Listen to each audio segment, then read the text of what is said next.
Time and work problem number 3. P and Q working together take 3 days to complete a piece of work.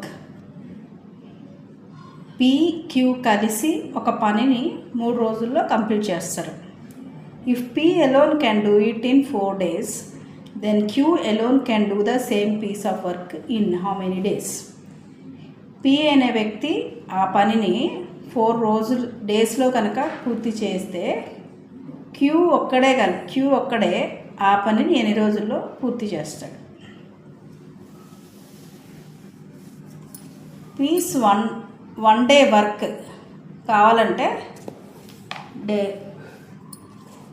Piece 1 day work is 1/4. అలాగే Q 1 day work మనము ఏమని తీసుకుందాం, 1/x అని తీసుకుందాం.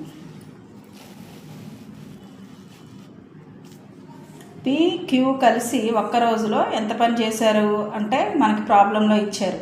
ఇద్దరు కలిసి ఎన్ని రోజులు పని చేశారంటే 3 days పని చేశారు.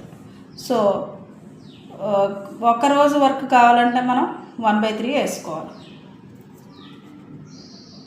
మరి ఒక్క రోజులో ఇద్దరు కలిసి ఎంత పని చేశారంటే 1/3 కదా. ఒక్క రోజులో P చేసిన వర్క్ 1/4 అయితే, Q చేసిన వర్క్ 1/x అయితే, ఇద్దరు కలిసి 1/4 + 1/x that equal to 1/3 work చేశారనమాట. ఇప్పుడు 1/x + 1/4 = 1/3 రాసుకున్నాం. 1/x ఈక్వల్ టు ఈ 1/4 ఇటు వెళ్తే -1/4, 1/3 - 1/4. 3కి 4కి ఎల్సిఎం మనకి 12. 3 4 టైమ్స్ 12కి పోతుంది అనమాట. 4 × 1 4 -12లో 4 ఎంత సరిపోతుంది? 3 టైమ్స్. 3 × 1 3. సో 4 - 3 ఎంత? 1/12. అంటే P + Q కలిసి ఒక రోజులో 1/3 చేశారు. అప్పుడు 1/x అంటే ఏంటి? Q ఒక్క రోజులో చేసిన పని మనకి 1/12. అంటే మనకి ఎన్ని రోజుల్లో పని చేస్తాడు, వర్క్ ఎన్ని రోజుల్లో చేస్తాడంటే మనం దీన్ని రివర్స్ రాసుకోవాలి.